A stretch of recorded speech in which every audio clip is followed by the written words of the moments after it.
Pues ahora que se acaba, empezaba a iniciar la grabación, pues les doy la bienvenida. Buenas tardes, bienvenidos sean a este salón virtual de la Escuela Judicial. Este, les decía que la clase pasada vimos algunos aspectos eh, muy, muy breves. La verdad es que la materia de la lógica es, pues, no se puede llevar mucho tiempo, no un curso, no un diplomado, no una carrera, sino pues también toda una vida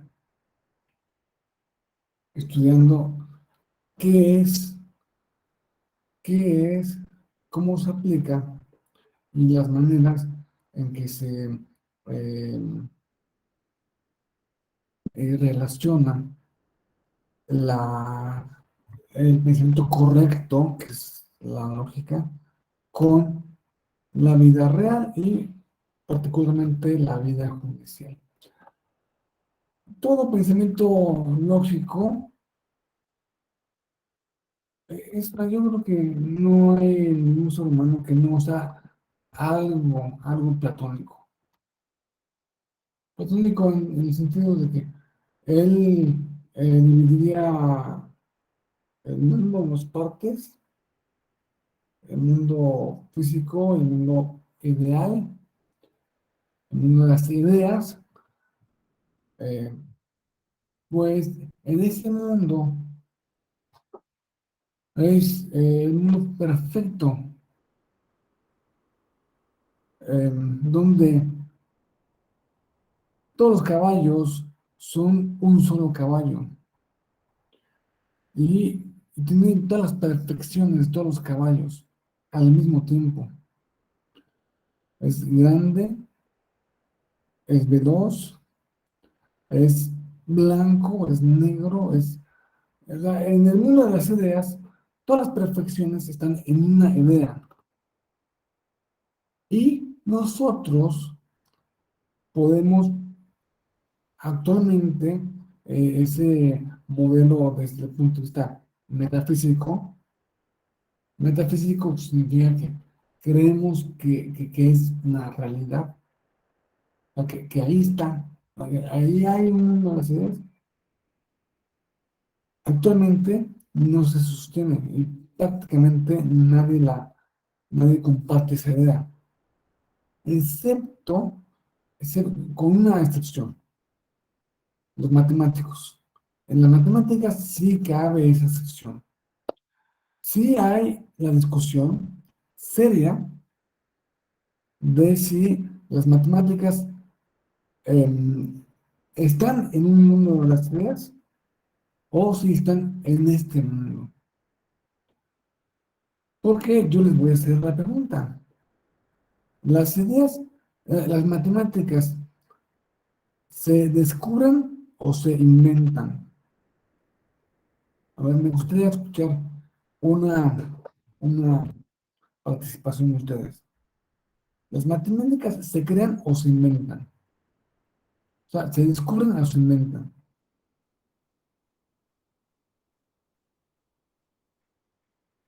A ver, a Liliana como pensativa, como que quiere decir algo,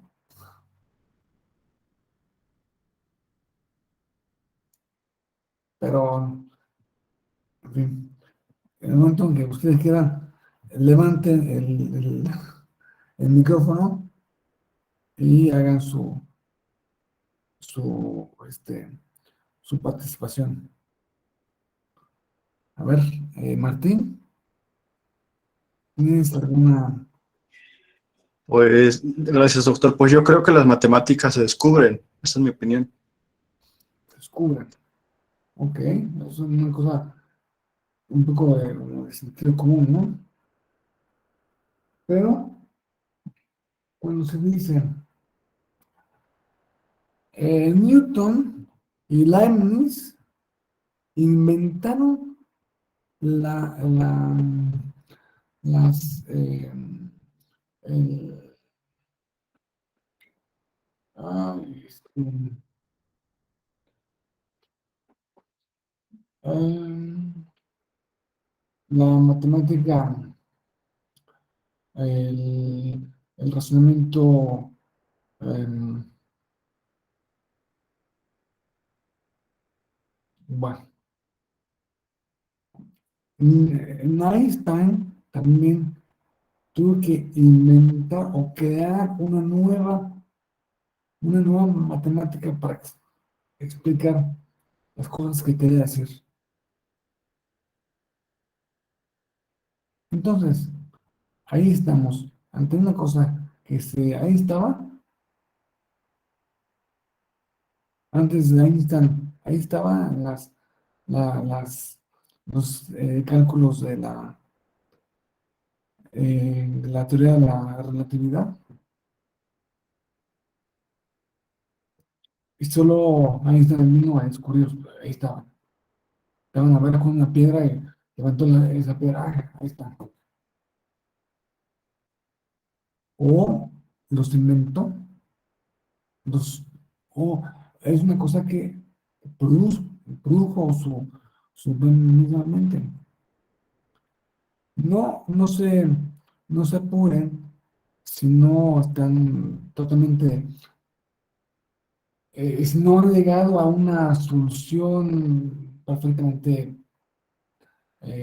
clara y convincente al respecto, porque es una discusión que no ha eh, tenido su momento.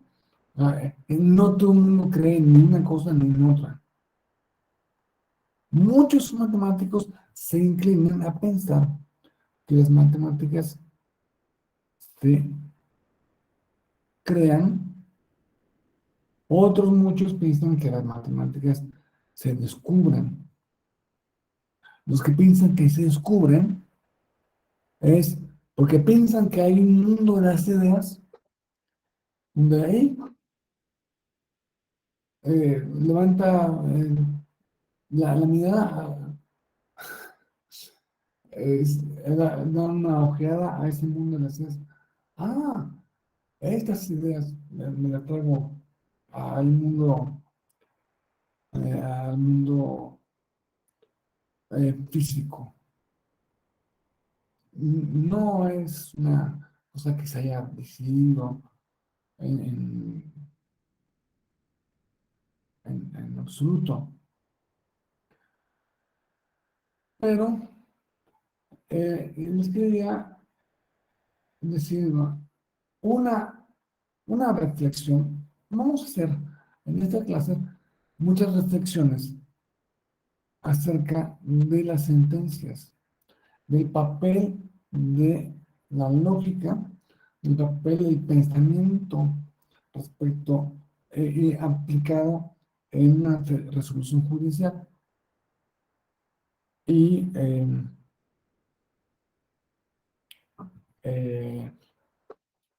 de la manera en que razona o debe razonar eh, un- una jueza o un juez. Para empezar, quiero comenzar por que les dije muchas veces el viernes, que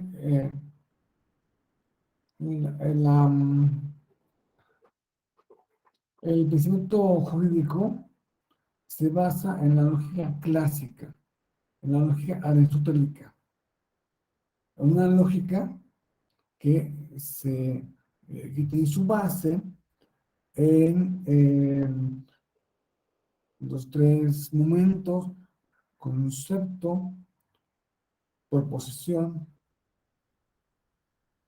silogismo, es razonamiento, pero la lógica tiene que, aunque aspira a ser o aspira a decidir cuál es el razonamiento correcto. Cuando digo correcto, estoy diciendo algo muy fuerte, porque, a ver, yo tengo una idea y tengo otra idea, y conecto una idea con otra idea. Entonces, ¿y qué, qué criterios voy a tener para decidir que esa, eh,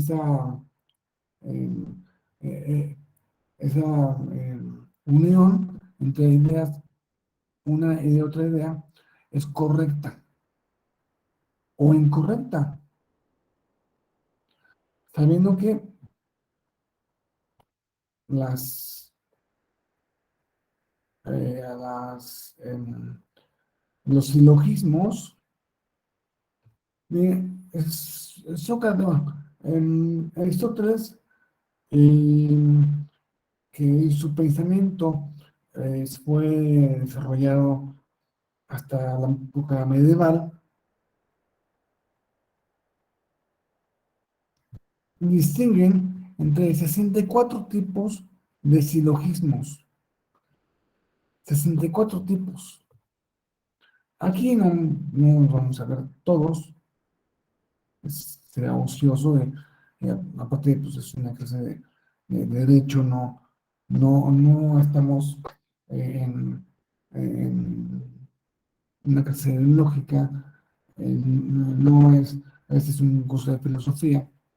Incluso la filosofía, no, la lógica no es parte de la filosofía. La lógica es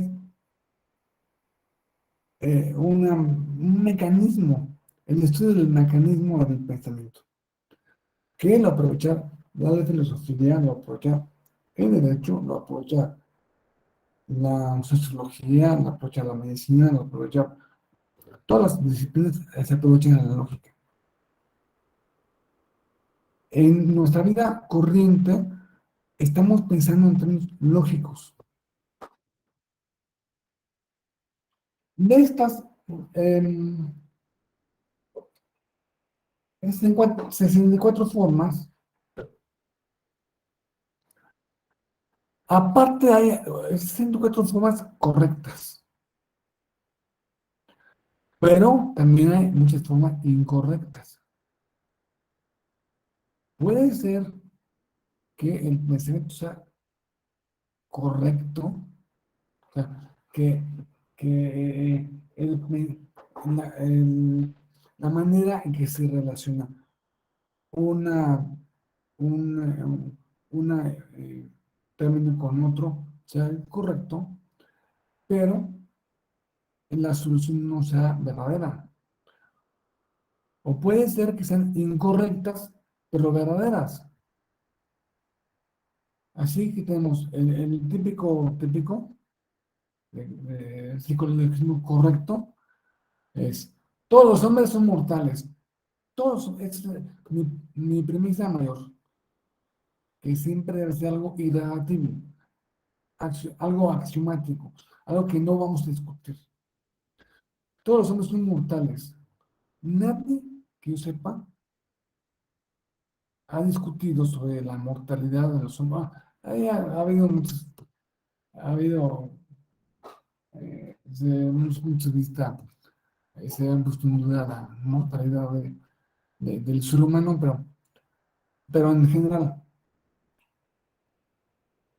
están de acuerdo que es irrebatible. Todos los hombres son mortales. O sea, no es que si pensamos en que, claro, nosotros somos católicos y pensamos en la resurrección, en la carne al final de los tiempos, entonces la muerte no prevalece, sino que es un estado temporal entre esta vida y la otra vida. ¿Ok? ¿No? Que Jesucristo resucitó el tercer día, allá se acerca la Pascua, resucitó el tercer día después de que los crucificaron. Entonces, bueno, que que la ciencia actualmente eh, tiene la intención de hacer que la muerte sea opcional. No sé si habían oído esto. Después de eh, lo que quieren es que si ya se ha avanzado a que el ser humano viva 25 años en promedio, 30 años en promedio, 50 años, 60. Ahora el promedio es como 74, depende del país. En unos países llega a 80.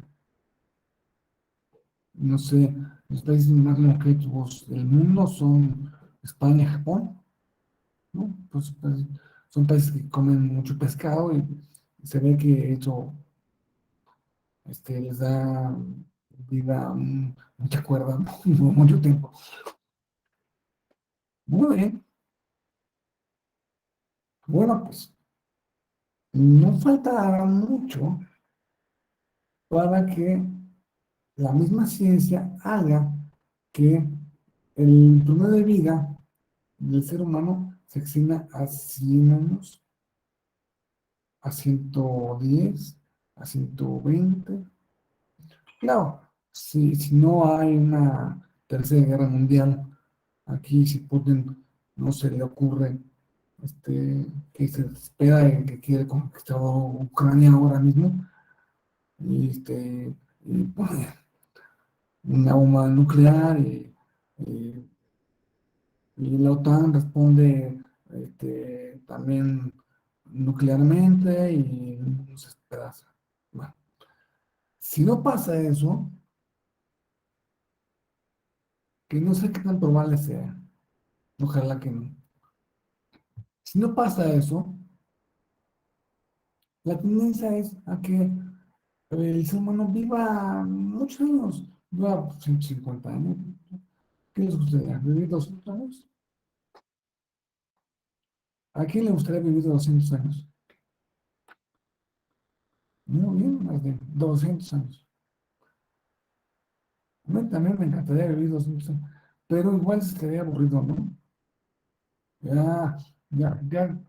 Ah, es tu cumpleaños 126. Este, eh, las personas, hermana. Bueno, a lo mejor te aburres, a lo mejor no sé. Este, en fin, a lo que voy es que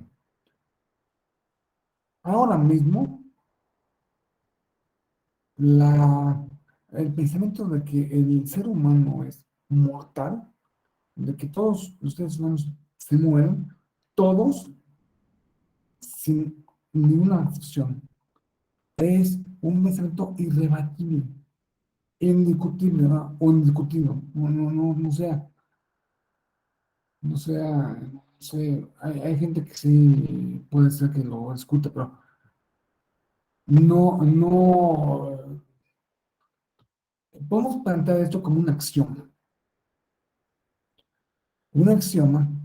Entonces, recordemos que la premisa mayor de un silogismo debe ser una axioma, algo que no discutamos, que no podemos discutir, que quede más allá de toda discusión, que simplemente sea una cosa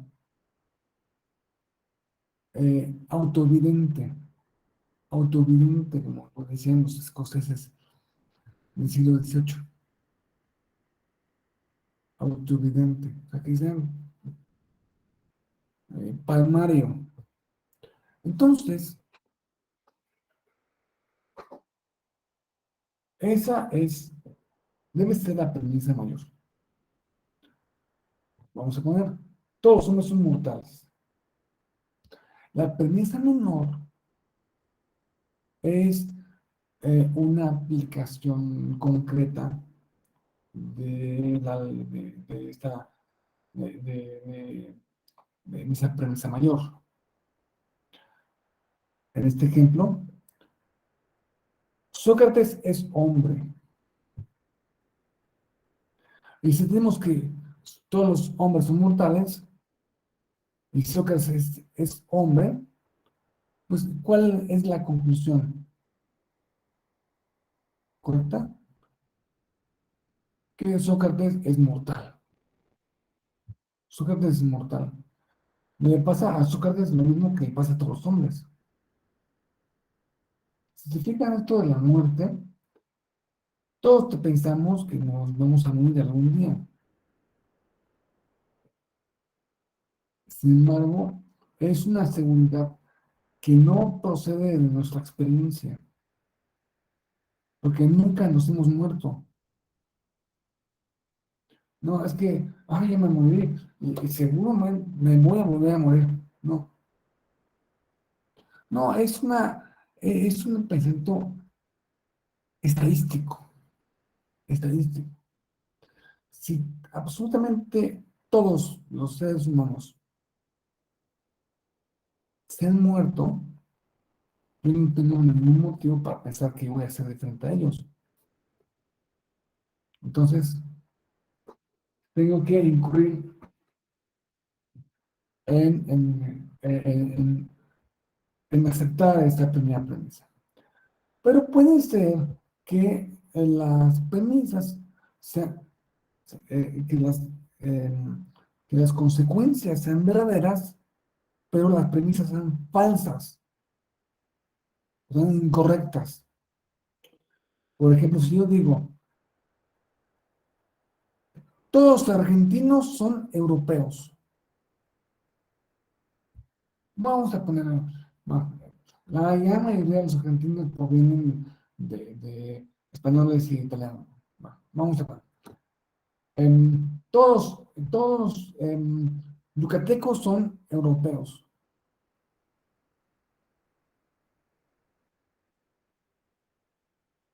Mi vecino es yucateco, con la consecuencia es que mi vecino es europeo. Bueno, esa construcción, ese silogismo, puede ser verdadero, puede ser verdad que mi vecino sea europeo, pero es falso. Bueno, no es verdad que los yucatecos sean europeos. Entonces, habiendo, habiendo eh, unas consecuencias que no corresponden en su verdad a la verdad de las premisas, siendo que las premisas pueden derivar, las premisas verdaderas pueden derivar en un producto falso. Por ejemplo, si yo digo, todos, todos caballos con cuernos son unicornios. Ese caballo tiene cuerno, tiene un cuerno. Por lo tanto, ese caballo es un unicornio. Ahí vemos que es falso. Cada una de las que es falso, las premisas son falsas, las premisas y es falso la consecuencia. Sin embargo, está bien conectado. Está bien conectado porque si yo digo que todos los caballos con cuerno son unicornios y que este caballo tiene un cuerno, entonces por lo tanto es un unicornio, pues algo que lógicamente está bien construido.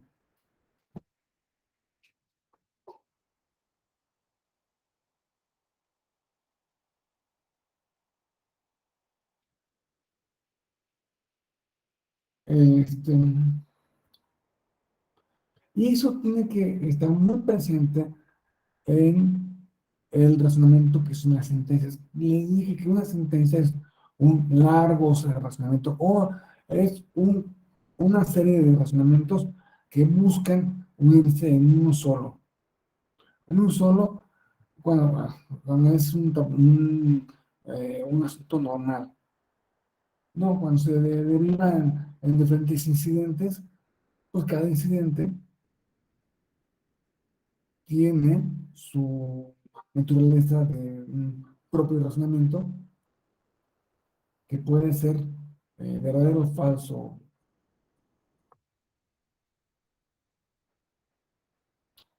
También les dije ayer, viernes, que los jueces no solamente aplican los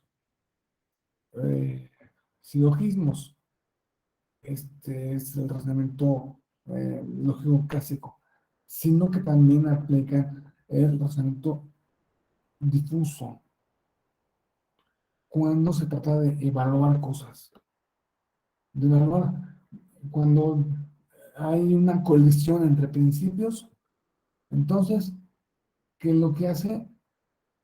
Hay unas reglitas para, este, para hacer una evaluación que pretende ser más o menos correcta.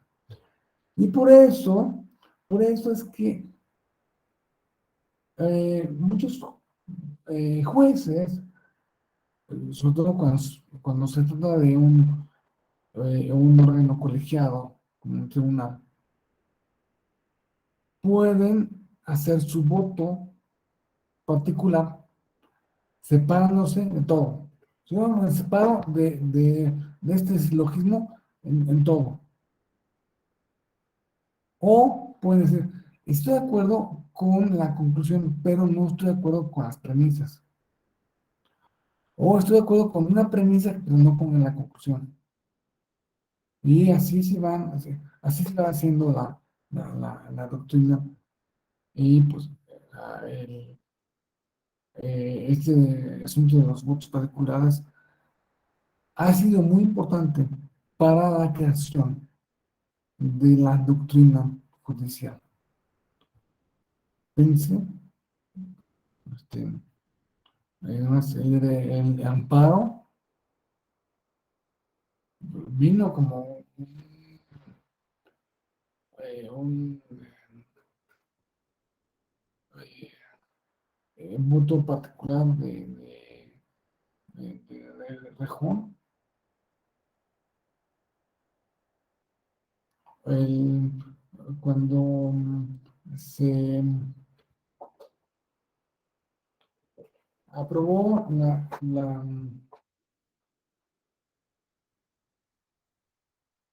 desconocer el, eh, la- las labores, las acciones de una autoridad por no estar debidamente, eh, por no haber ni una elección adecuada, la incompetencia de origen. Ese criterio de la incompetencia de origen que fue válido para el amparo durante 3 años en el siglo XIX, creo, no me acuerdo, en 1974 a 1979. Bueno, eso provino de un voto particular. Gran parte del pensamiento judicial proviene de los votos particulares. Entonces, no debemos echar en saco roto las palabras y los razonamientos que da un juez respecto a un tema, porque puede ser que los jueces vengan y digan, pues sí, tiene razón sí, sí, y adopten ese criterio.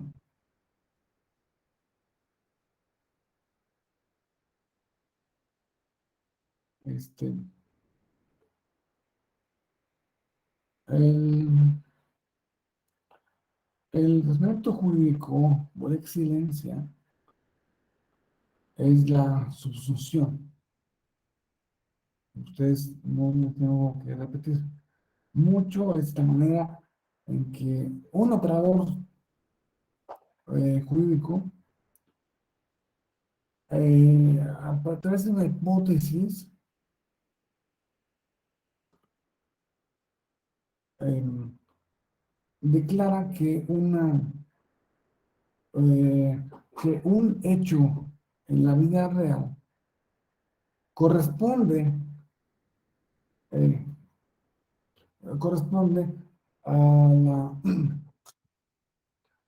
a la premisa, eh, a la premisa hipotética, a la premisa mayor. Es decir,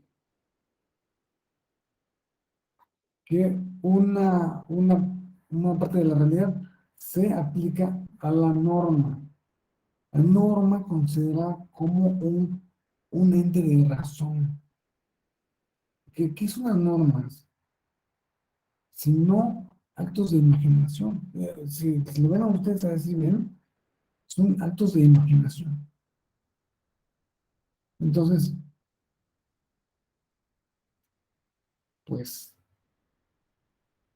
¿cómo es posible que yo decida que esta partecita de la realidad es igual a lo que previó alguien, algún legislador, en algún sentido, en algún momento? Bueno, pues es el uso de la imaginación, el uso de la hipótesis.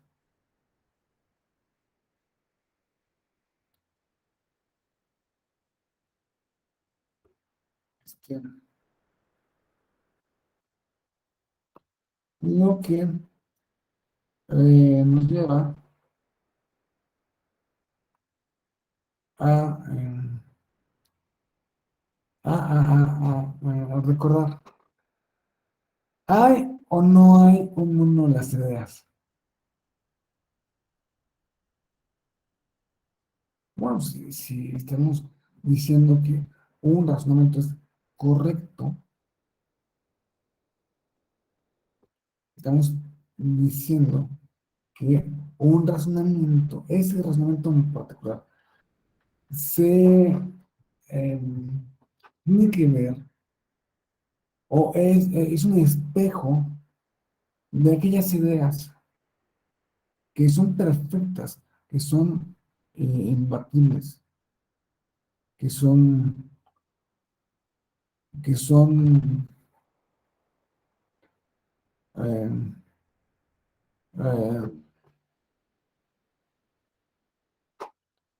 eh, sublimes.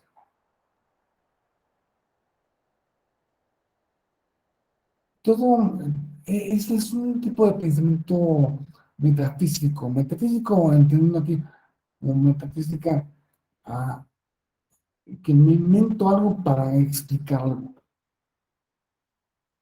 ¿no? Este,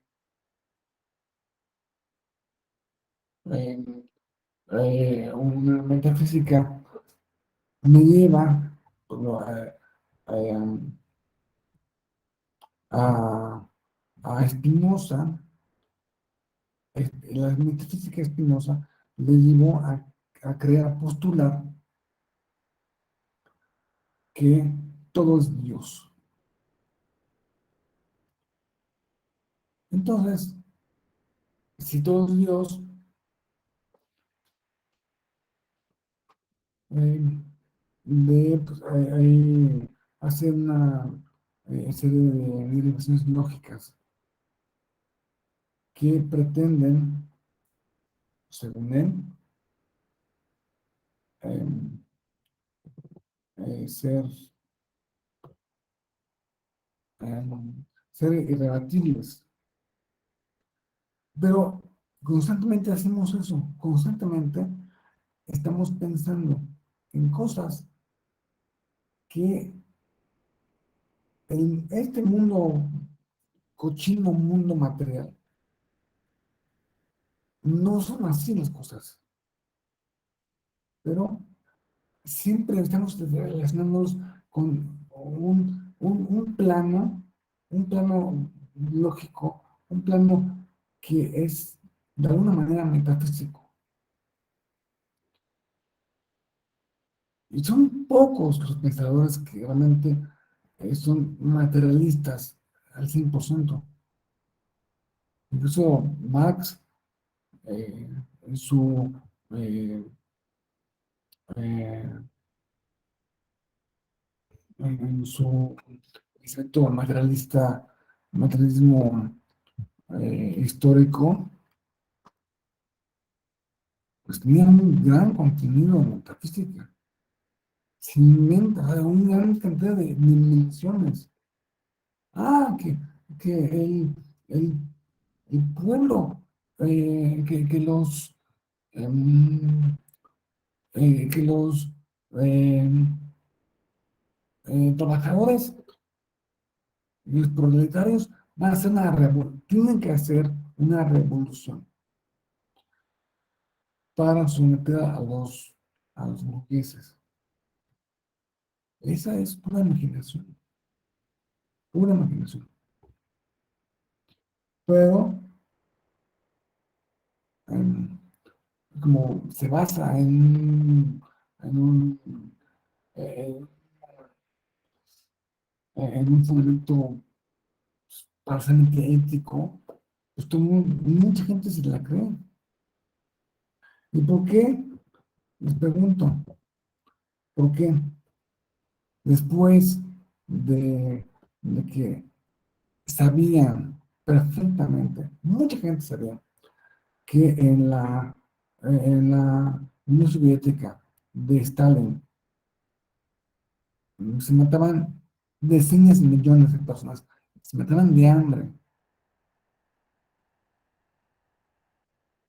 porque había mucha gente en Europa, en América, en todos lados, que seguía, pero no sé, Stalin.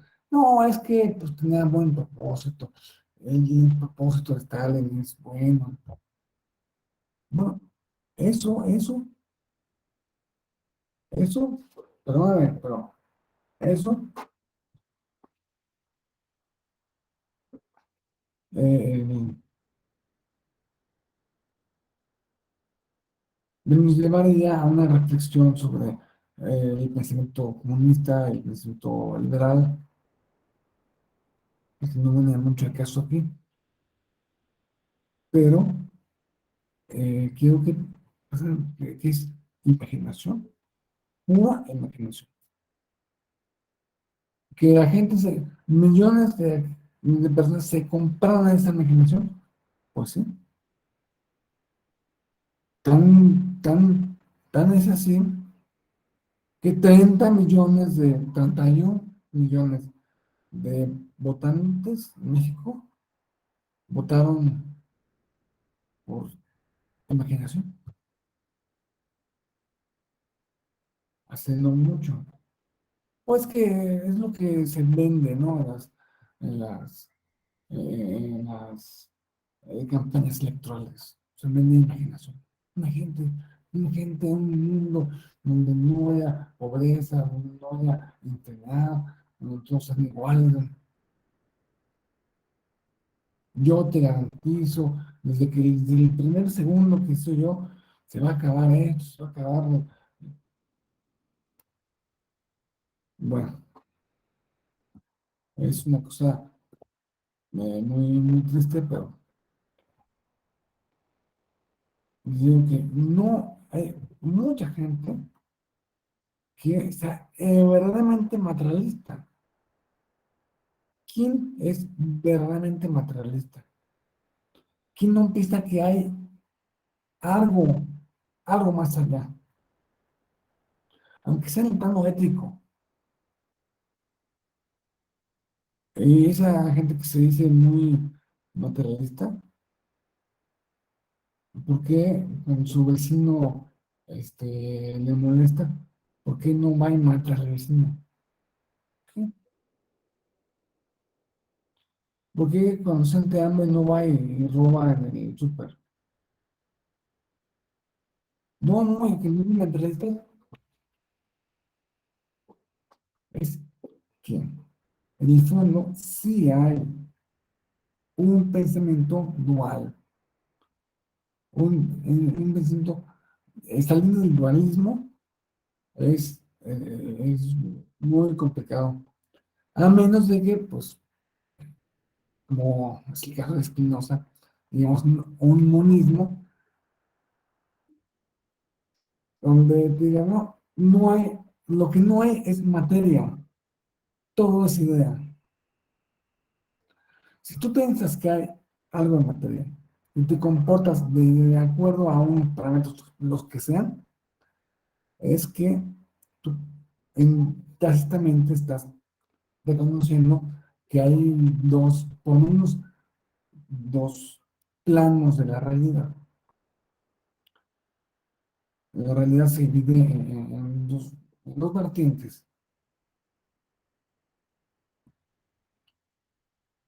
Y pues tiene que ser así. Tiene que ser así porque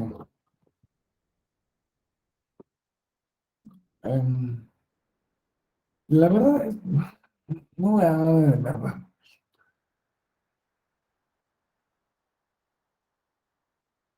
No sabemos qué es la realidad. No sabemos qué es la realidad. No sabemos. Cualquier persona que diga una explicación, siempre le faltará algo. Pero ya más recientemente, este, los matemáticos piensan que la realidad se divide, por lo menos en el mundo físico, el mundo matemático, de que son dos mundos. Alguien dirá, oh, aparte del mundo matemático, hay el mundo psíquico, mental, que no coincide ni con uno ni con otro. Bueno, pues puede ser. Y así está escrito el, el libro de Roger Penrose, de qué es la realidad. ¿Qué es la realidad?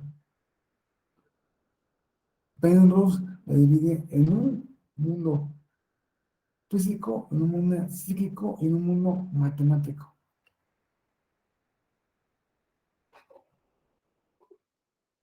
No sabemos tampoco qué es, a ver, los más. No sabemos qué es pensar.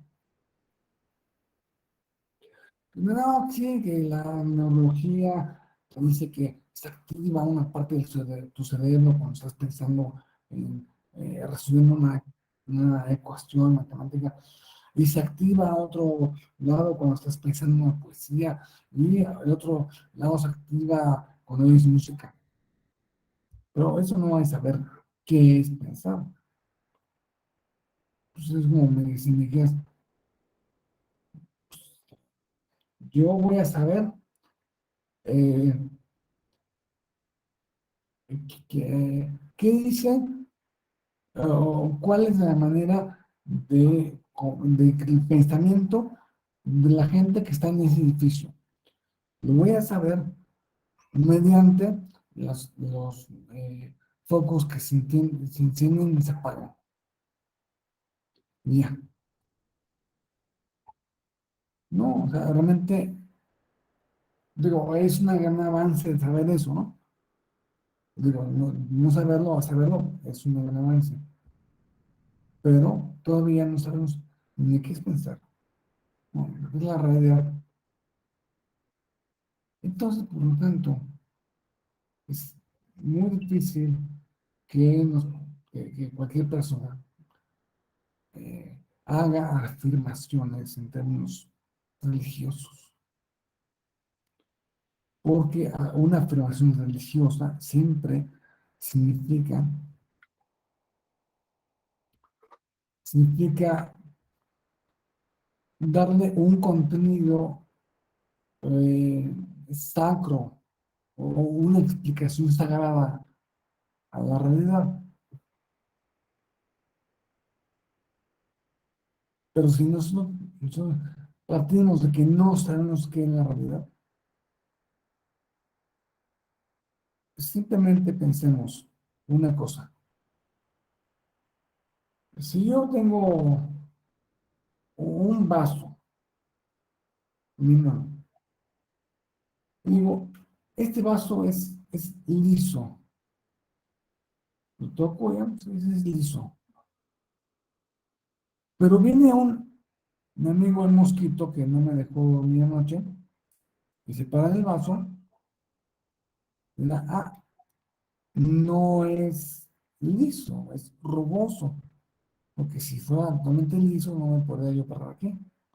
Entonces, tiene que tener algo de rugoso para que yo me pueda colgar del vaso.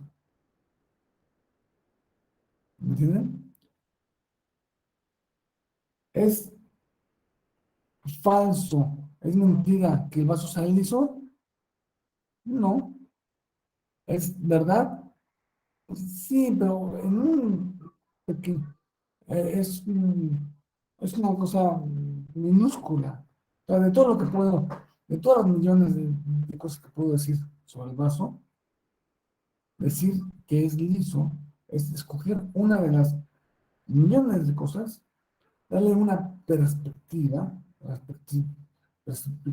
humana, o en mi perspectiva, porque a lo mejor otro humano con otro, con otra mano a lo mejor lo siente diferente, ¿no?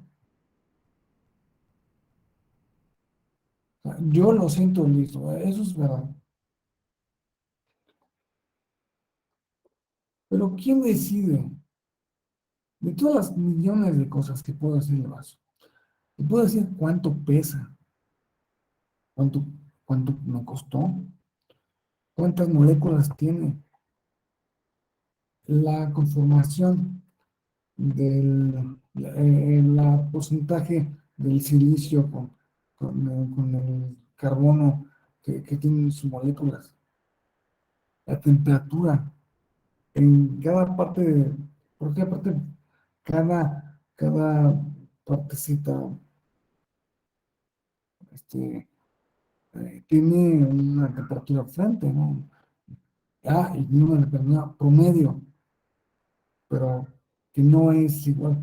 Bueno, de todo eso, de la forma del vaso, de quién se le ocurrió el vaso, qué estaba pensando el tipo que construyó ese vaso, cuántos vasos se construyeron en la máquina que se construyó un vaso. Eh, eh, Sobre un vaso puedo decir miles de millones de cosas, si no es que infinitas.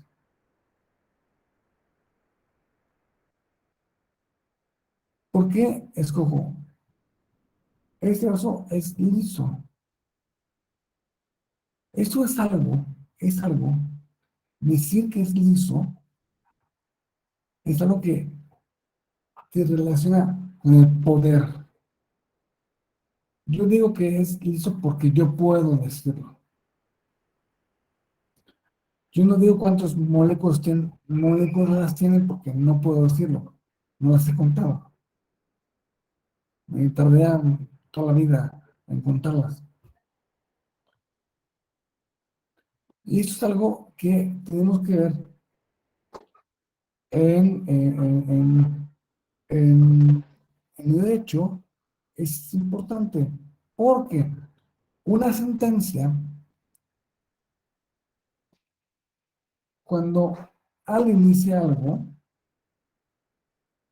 cuando una parte dice cualquier cosa que diga que esa afirmación va a unirse al, como de lo de pruebas, y, y pues eh, va eh, a nutrir todo el... ¿Por qué dijo eso y no otra cosa de, sobre la prueba? ¿Por qué dije? La pistola estaba en manos, la pistola estaba en el bolsillo del asesino. ¿Por qué no dije, la pistola pesa 1,5 kilos?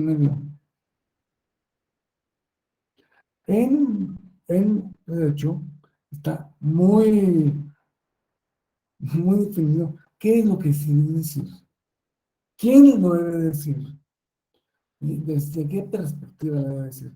Y qué tan sólido es lo que dice una cosa, lo que dice alguien o lo que dice el otro, la otra parte.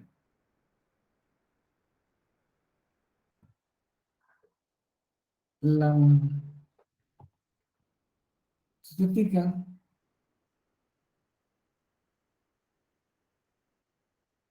em,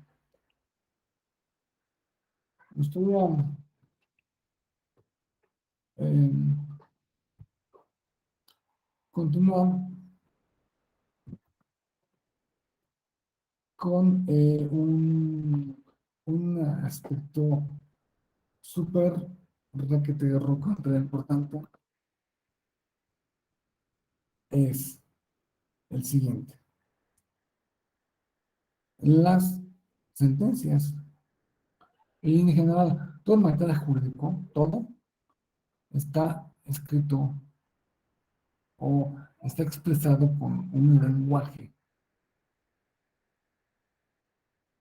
Parece, parecería, sí, eh, ustedes dirían, muchos filósofos han estado de acuerdo en que la,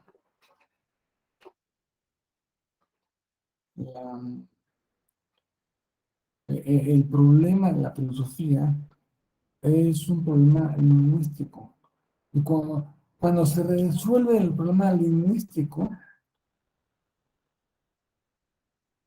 se, de alguna manera,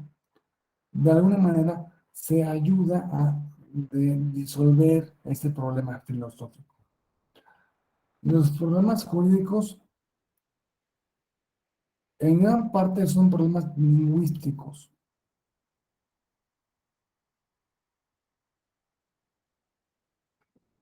Y vamos a tomar un pequeño descanso hasta las 6:03. Y vamos a continuar con este asunto de la, la, em, las características lingüísticas de los contenidos jurídicos. Por favor, a las personas que tengan prendida su cámara, van a apagarla y los veo aquí a las 6:03. Muchas gracias.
Bueno, ya estamos otra vez.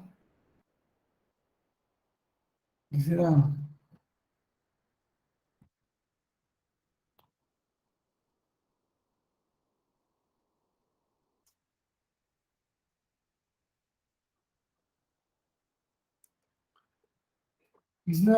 hablarles de que eh, los, de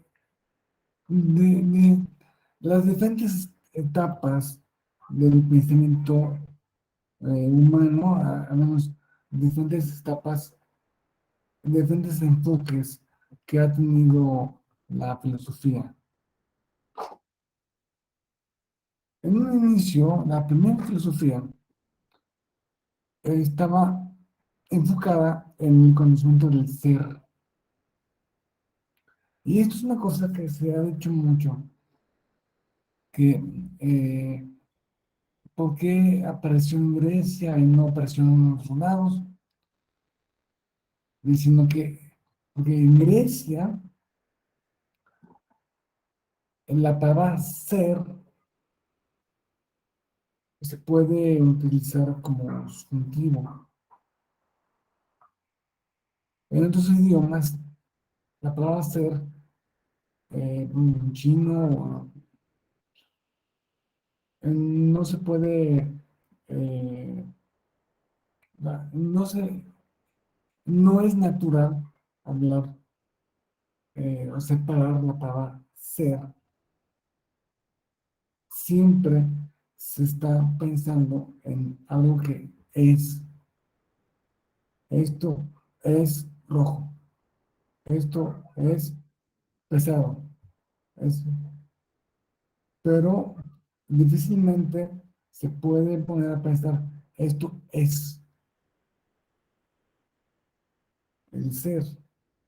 Bueno, y los primeros filósofos, estamos hablando pues, no sé, eh, Parménides, Maximiandro, se quedan con el ser y se quedan,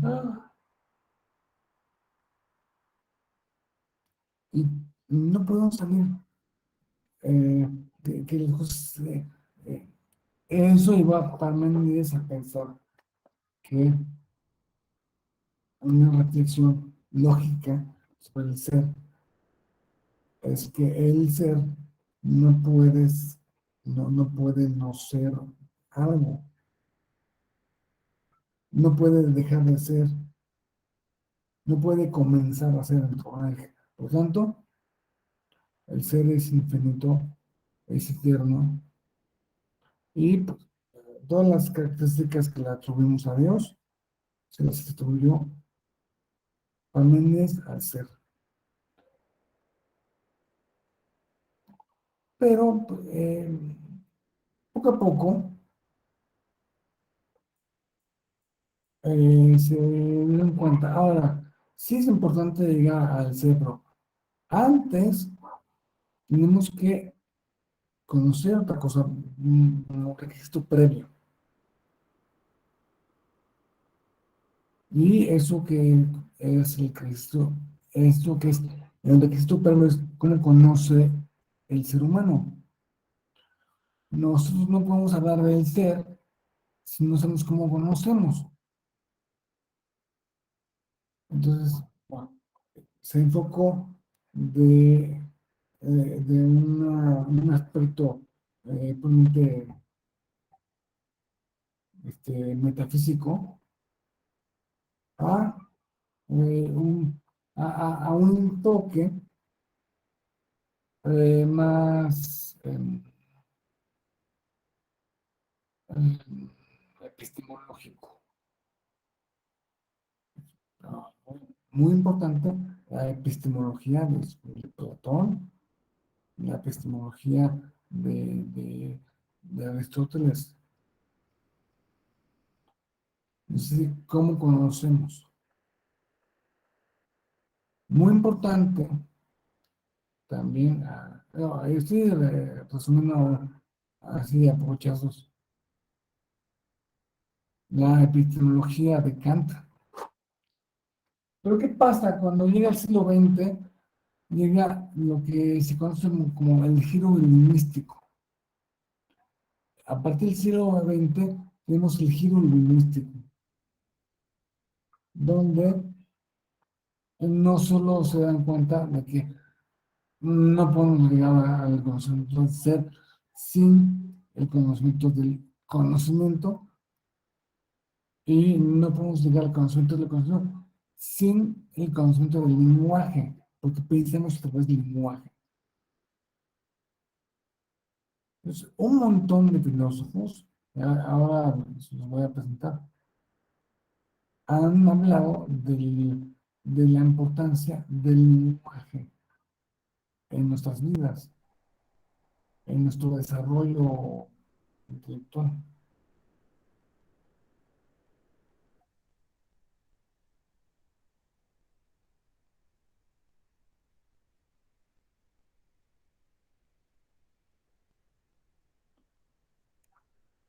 Uno siempre cuando estudia esto, como estudias, si ves partidos de fútbol, y vas a alguien, ¿no? Algún equipo te gusta más. Pues siempre también si estudias de filósofos, hay alguien que te llama más la atención. Este, y ese alguien, en mi caso particular, de mucha gente también, no sé si se puede ver correctamente la presentación. ¿Sí lo pueden ver? Muy bien. Wittgenstein, que es, creo que uno de los filósofos más importantes, si no es que el más importante del siglo XX, ahí se va con Heidegger. Y tenía muchas frases que eh, hacían ver qué importancia le daba él al lenguaje. Él ciertamente no hizo el giro del lenguaje, o sea, es un poco anterior, pero él como que lo revoluciona.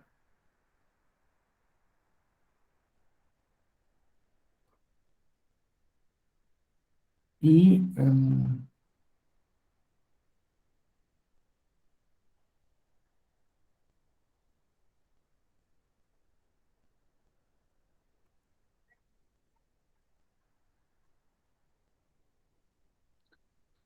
les voy a dar un breve recorrido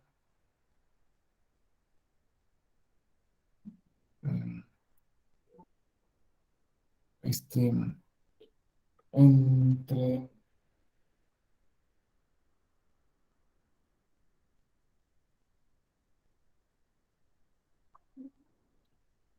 entre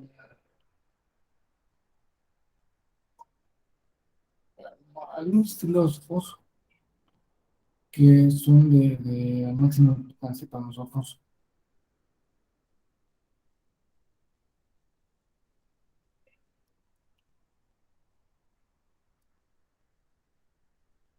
este, que, eh, que han desarrollado todo eh, reflexión sobre el lenguaje, sobre la importancia del lenguaje.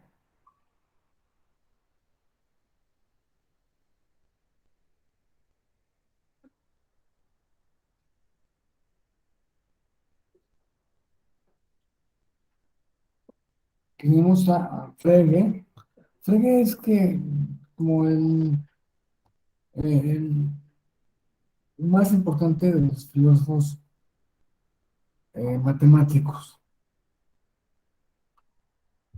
porque lo que busca Frege es encontrar un lenguaje conceptual que expresara perfectamente la estructura de los razonamientos de la matemática.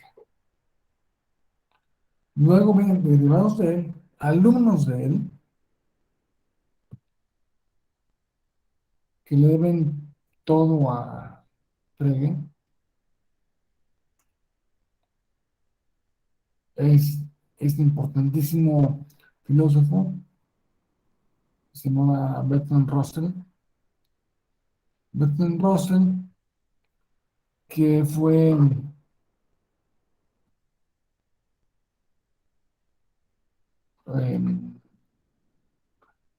eh, fue premio Nobel de Literatura, un tipo que escribía, escribía, escribía, escribía, escribía. Escribía un promedio de 3.000 caracteres al día. 3.000 caracteres al día. Es como 2 páginas al día. Ustedes escriban 2 páginas al día todos los días de su vida y van a acabar escribiendo un montón. Y si tienen la facilidad de talento que tenía Russell, probablemente, probablemente este, puede llegar a un nivel superior. Aquí tenemos a el estrella de estrellas, que es Wittgenstein, que es de los pocos, si no es que el único filósofo que eh, yo comienzo a 2 diferentes ramas de la filosofía: el metapositivismo y la filosofía analítica. Bueno, no es que yo comienzo la analítica, pero si, sin Wittgenstein no se entendería la filosofía analítica. Es de lo más importante en nuestros días todavía. Este recoge muy, un- la gran importancia que tiene el lenguaje en nuestro pensamiento. También es así que,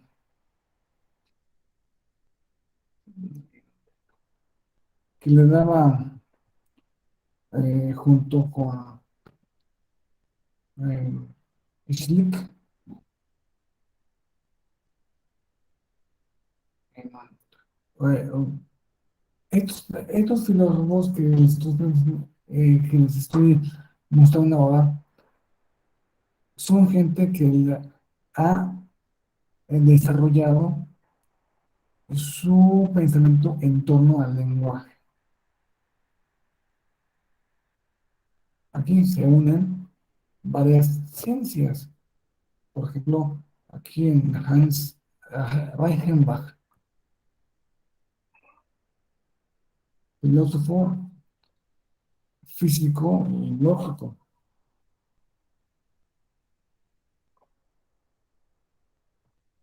O Hegel, muy importante, también es Tarski, muy, muy importante. Tarski hace una reflexión sobre de qué manera se puede decir que hay verdad en el lenguaje. Y lo que ha dicho Tarski es, hasta el momento no se le ha rebatido.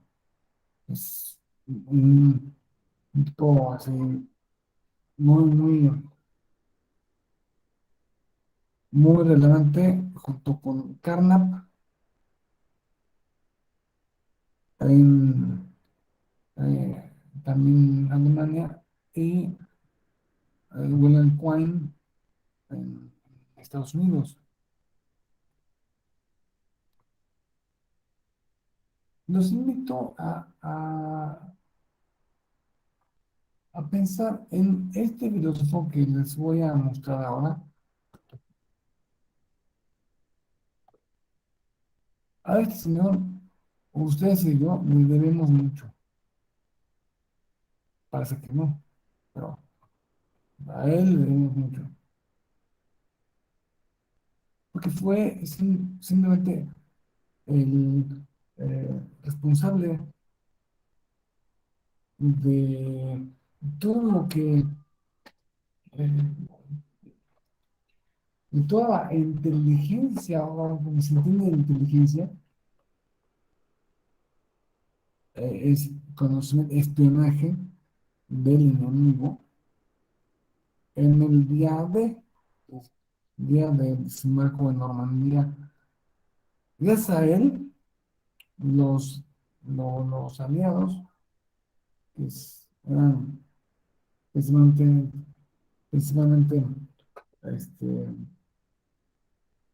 norteamericanos, ingleses y pues, los franceses también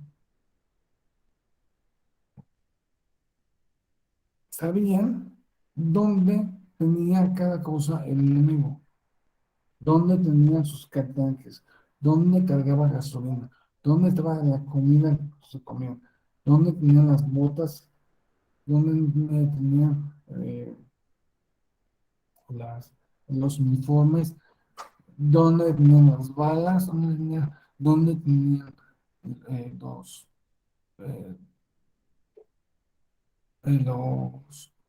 eh, las armas, los rifles, todos lo sabían gracias al espionaje que muy exitosamente logró llevar a cabo personas, no solo él, sino principalmente él, Austen.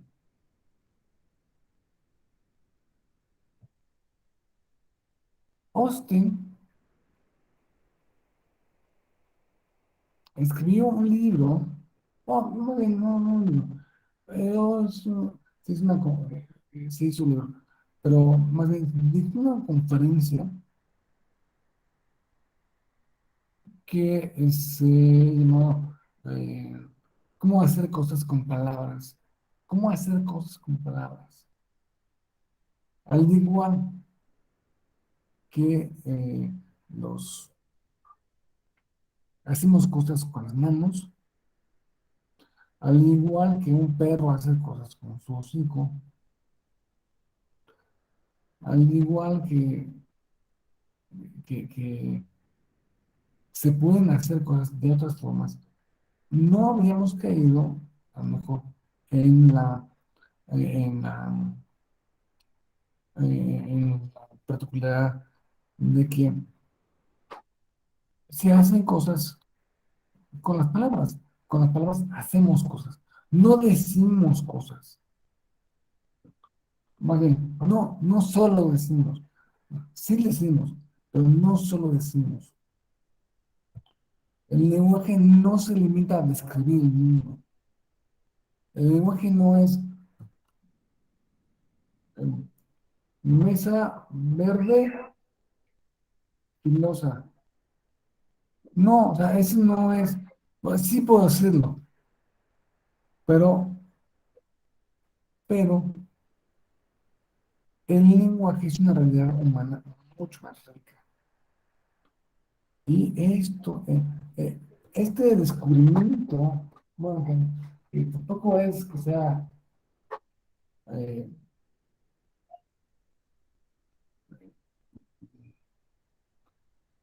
muy difícil de suponer, esta conclusión solo se pudo haber, solo pudo haber tenido lugar después o en un ambiente donde el giro lingüístico le dio permanencia, prevalencia al lenguaje como quizá la principal de las cosas que hace el ser humano. La principal cosa que hace el ser humano es hablar.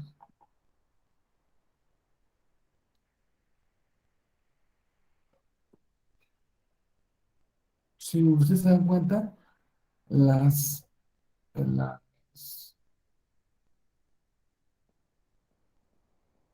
revoluciones intelectuales, culturales, que ha tenido el ser humano desde que es Homo sapiens, o sea, que desde que tiene nuestra estructura este, ósea, mental, es hablar.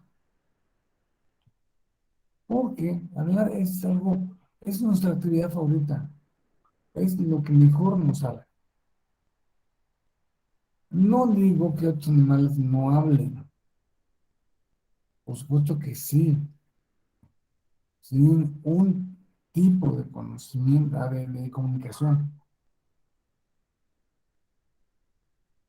muy conocido eso de que eh, simios, así salvajes, en el bosque, tienen una expresión para decir, ahí viene el león, suban al árbol.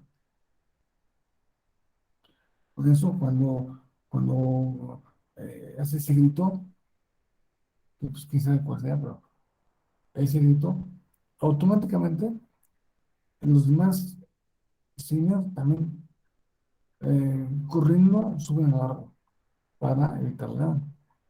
Porque el león no sube a los árboles. Pero también tiene otro grito para decir, bájense del árbol, ahí viene el águila, bájense del árbol. También, o sea, puede ser un simio, no por estar en el árbol, está totalmente libre de algún depredador. Puede ser venga un águila y le ponga un picotazo.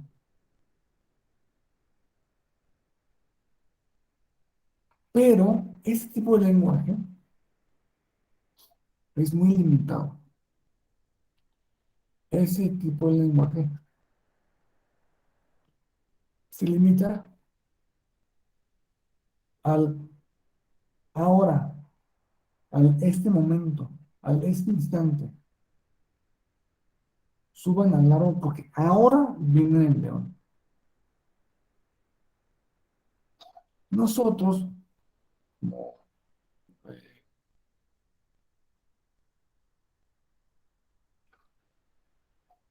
animales que hablan, podemos decir eso, podemos decir, súbanse al árbol porque ahí viene el león. ¿Sí? Perfectamente es una cosa que pues, cabe en nuestra posibilidad, en nuestra variedad lingüística. Sin embargo, no solamente podemos decir eso, también podemos decir, fíjate que ayer, cuando iba pasando por el río que baja por la montaña, me encontré con un león, me asusté mucho y nadé hasta el otro lado del río. ¿Y qué crees? Y que el león se puso a nadar también.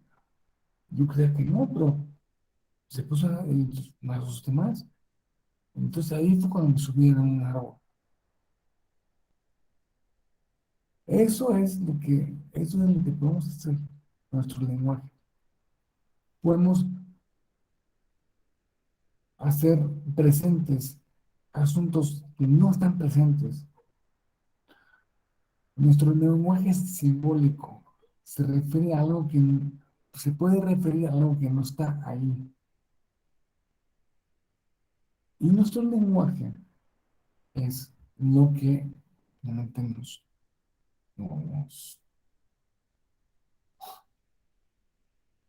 eh, señala toda,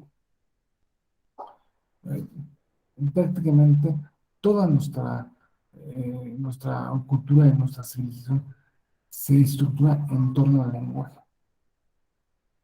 ¿Sí o no? Fue un gran avance del lenguaje. Quizá el principal avance, el principal invento del ser humano haya sido el lenguaje. ¿Cuál fue el mejor invento? La rueda, no. El fuego, no. El, eh, nada. Lo mejor que ha hecho el ser humano es hablar.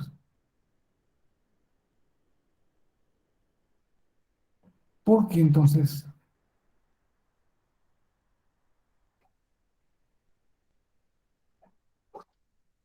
el lenguaje no solo significa una comunicación, sino que el lenguaje mismo, las palabras mismas crean mundos imaginativos.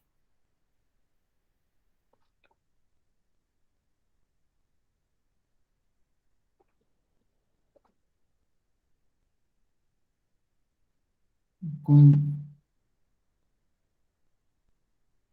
después de la invención del lenguaje, pues quizá lo segundo más importante que ha inventado el ser humano es la escritura.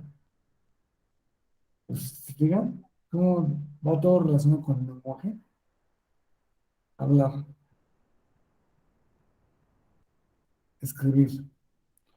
Y unos siglos después se inventó que la imprenta. Gracias a la imprenta hubo un desarrollo, se pudo dar ese desarrollo de la modernidad como se dio, que la imprenta, creo que es del 1400, no, siglo XV o XVI, no, siglo XV. Ahí se expandió muchísimo, porque no solo queda eh, fijo lo que se dijo, lo que me acuerdo que lo que se dijo, sino lo que está escrito que se dijo.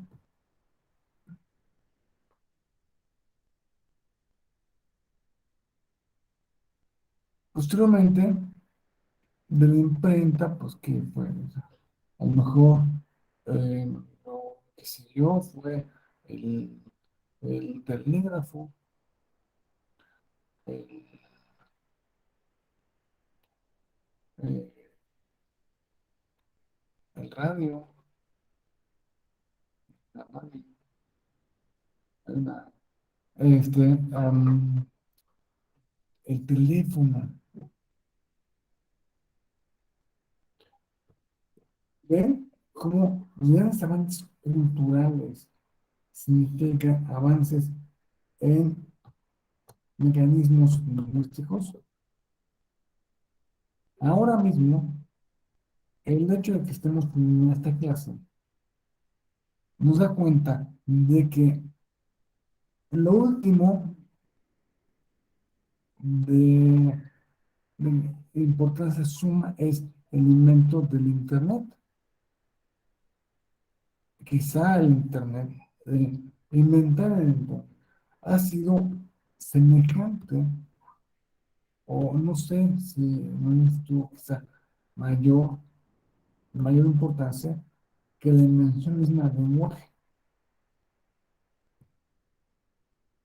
O sea, se va potenciando.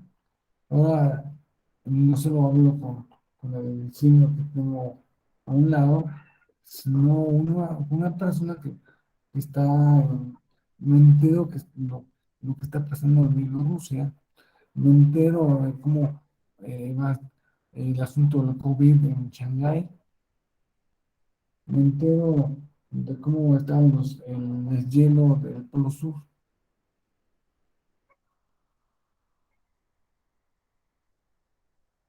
En fin, yo quería concluir, especificar que con el lenguaje se hacen cosas. Yo hago cosas.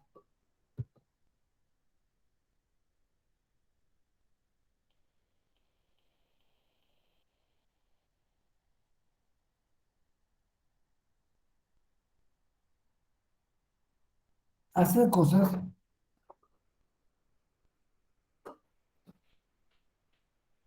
que puede ser que tengan más profundidad, más eficacia, mayor significado, eh, que eh, signifiquen una, un resultado mucho mayor de lo que se hace, o lo que puedo hacer con las manos.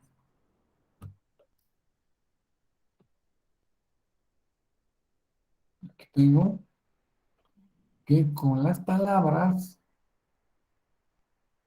con el lengua, puedo hacer contratos. Bueno, ya los escribo, pues, lenguaje este, eh, escrito, ¿no? Pero es lenguaje, ¿no? Con las palabras también. El momento en que una persona dice, sí acepto, esas dos palabritas significan el cambio de la vida de muchas personas. Eh, por la, para empezar, el cambio en la vida de la novia y del novio, el cambio en la vida de los papás, de los hermanos, de toda la familia. Dos palabras, dos, sí acepto, cambié toda mi vida. Con palabras también se ponen nombres, ¿no? Yo te pongo el nombre de, ¿qué tiene cara de? Tiene cara de Alfredo. Yo te pongo el nombre de Alfredo.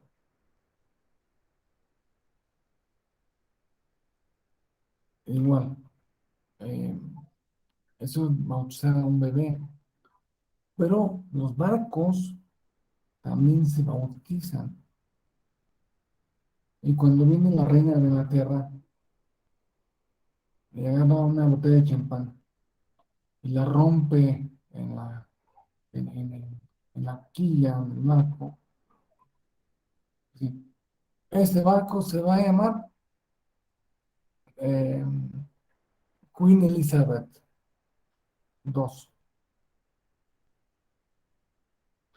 Cambió, mire, esas palabras cambiaron muchas cosas. Igual la oración, con la oración, a través de palabras, nos unimos con lo sagrado, con lo más importante. Creamos o no creamos en Dios, no importa. El hecho es que una persona que está rezando se está comunicando con algo que está más allá. Y, por supuesto, que es casi el deporte de los políticos actuales. Con las palabras puedes insultar y esos insultos pueden causar peores daños que los que puedes propinar eh, con una bofetada. Ahora que se puso de moda, porque todo el mundo habla de bofetón que puso Will Smith a- ¿cómo se llama esto? Bueno, a otro presentación, ¿no? fíjense, el tipo es un chiste de buen, mal o pésimo gusto respecto a una enfermedad que tiene la esposa de Will Smith, que está quedando calva. Puede ser que esté quedando calva por mil cosas, pero bueno, yo no sabía que estaba yo no sabía que Will Smith estaba casado, güey. Me enteré de que estaba casado, que es una cosa que se estaba quedando calva por un chiste que hizo el presentador, que bueno, no recuerdo cómo se llama. Y finalmente, cuando se le ha dado a importancia a esta noticia que no debía ser una noticia. Un tipo se levantó, le dio un bofetón a otro. Bueno, se convirtió en un tema todo el mundo habla de eso. Hasta aquí Salazar. Muy importante también, último, es con con las palabras se expresan razonamientos.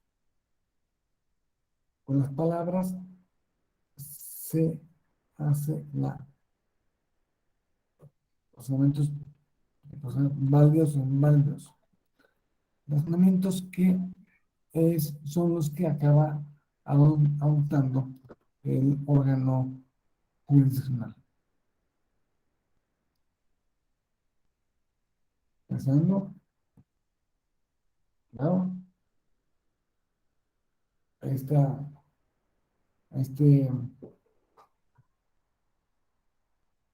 este razonamiento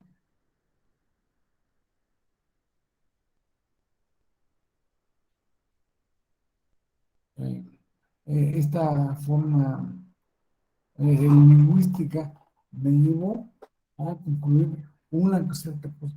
Vean ustedes aquí la diferencia,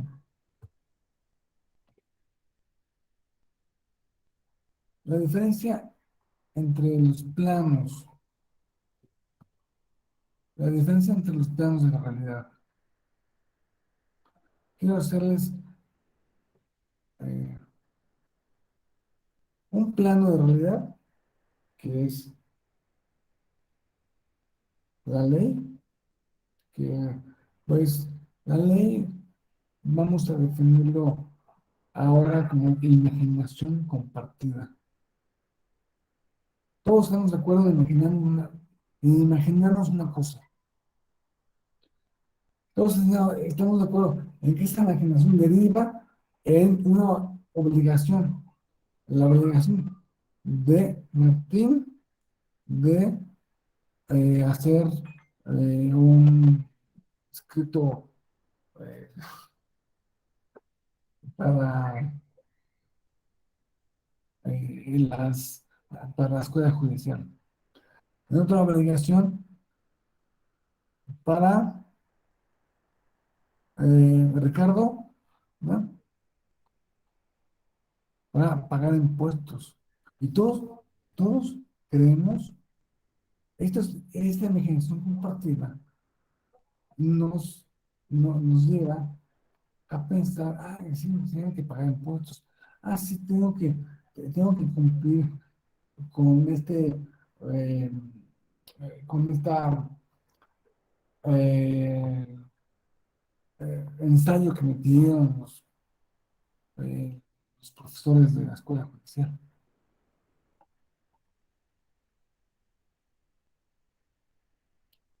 Tenemos las- la diferencia de planos.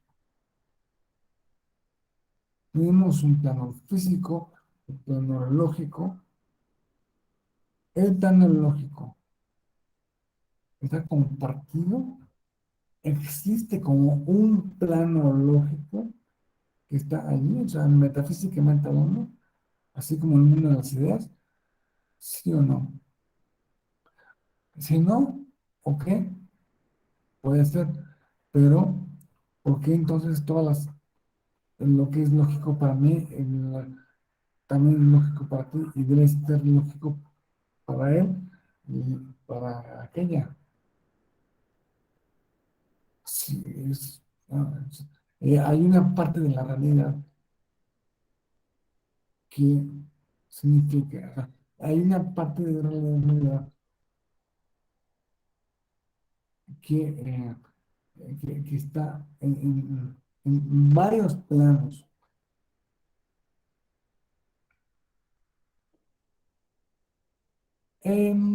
Una sentencia, eh, por último, una buena sentencia,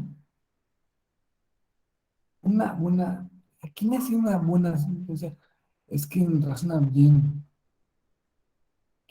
aquel que razona correctamente, aquel que piensa bien. Entonces, si tú agarras una sentencia y no le entiendes nada, es porque quien redactó esa sentencia estaba con una confusión mental que le transmitió a ti. Una buena sentencia es una sentencia clara, concisa, porque una sentencia es un medio de comunicación. Se comunica la, la, la, eh, la resolución que tomó un determinado órgano jurisdiccional. ¿Y para quién va a quién va dirigida la sentencia? Bueno, en primer lugar, a las partes, ¿no? O sea, eh, al actor y al demandado.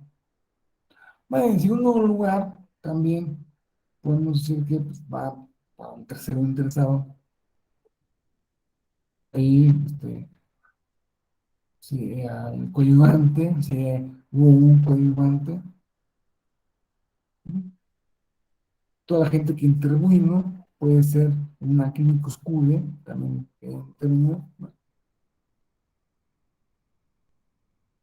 Muy importante, no sé si en primer o segundo lugar, va dirigido a otra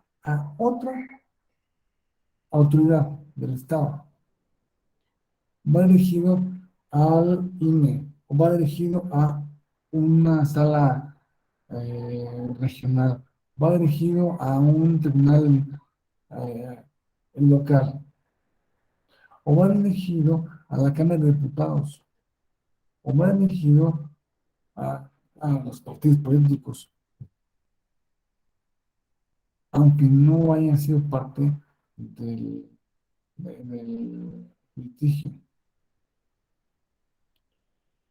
Pero ¿a quién más va dirigida la sentencia? La sentencia va dirigida al mismo órgano judicial. Yo me estoy diciendo cosas que yo como juez, me estoy diciendo cosas que en el futuro van a ser precedentes. En el futuro van a construir líneas jurisdiccionales. Va a construir doctrina. Entonces, es la importancia.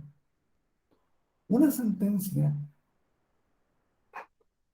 vean usualmente como que no lo vemos desde este punto de vista.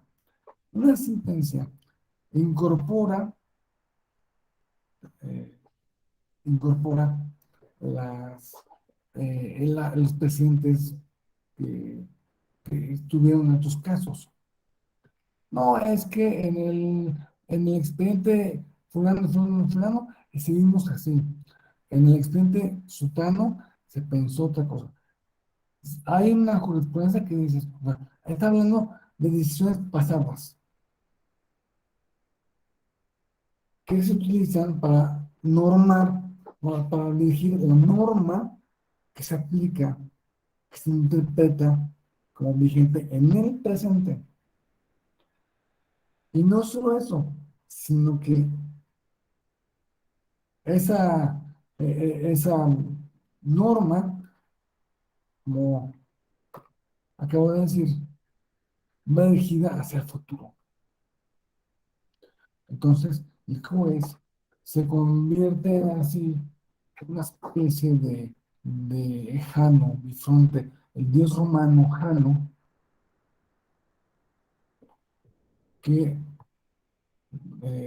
se lo pinta con dos caras, con dos cabezas, una cabeza viendo para allá y otra cabeza para allá, para pasado y para futuro.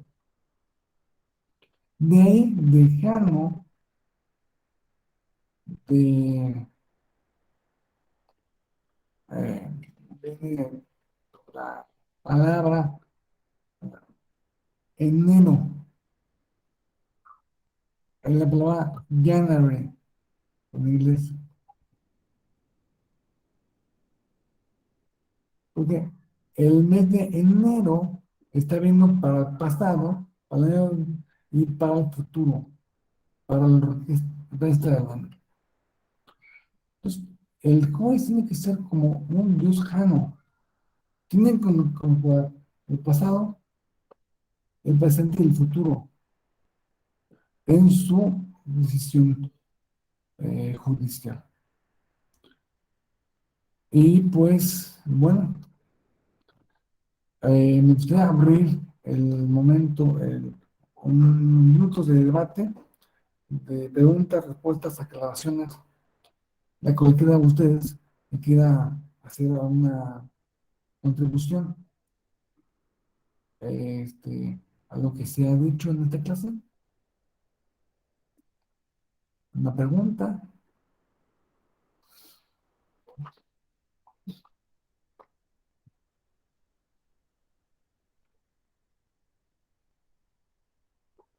Esto.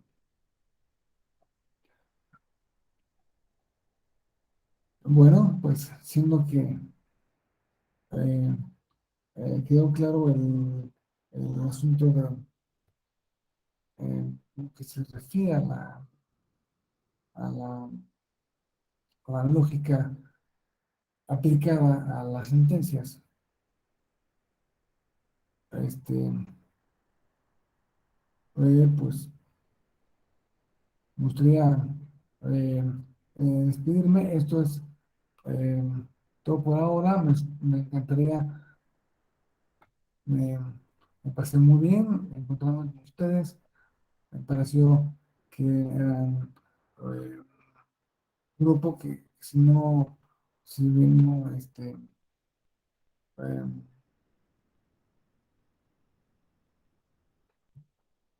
en el momento en que debo haberlo hecho, este, se interesó por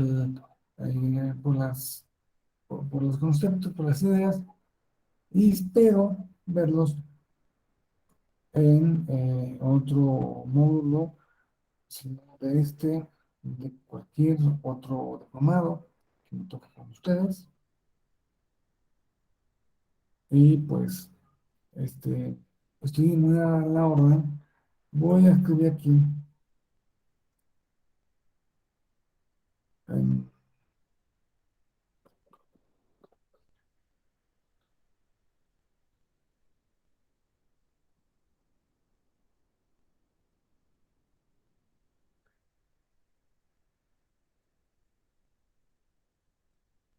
en ahí tienen, estoy muy a la orden de lo que me quieren preguntar.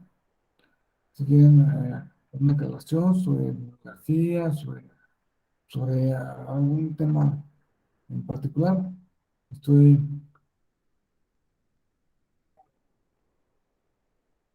abierto a,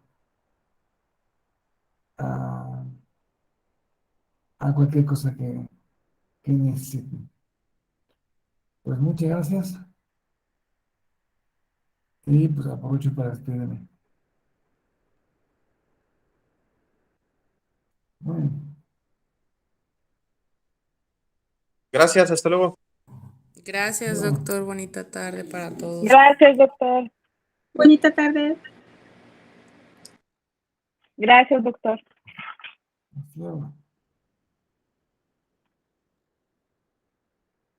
Gracias.